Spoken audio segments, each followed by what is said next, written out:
Welcome back to our channel. So today in this video, we are going to discuss about how to build a Pomodoro timer in Notion. So without wasting much of our time, let's get straight into the video. So if you want to build a Pomodoro timer in Notion, you can simply embed an external widget, which is the quickest method to do so. You need to simply go to free Pomodoro website, like you can get it through your free Pomodoro timer websites. Once you get it, you need to now simply copy the shareable link. You need to simply copy the shareable link, and now you need to go to Notion. You need to get signed in into your account. And in your Notion page, you need to use the slash or simply use the slash embedded, or right click and click select paste. After you have done this, you need to choose the create embedded option when prompted.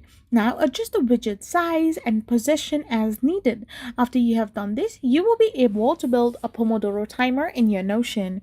I hope you found this video helpful, so don't forget to hit that subscribe button and do give us a thumbs up. We will be back again with more informative videos. Thank you for watching and stay tuned for our next video. We will be back again really soon.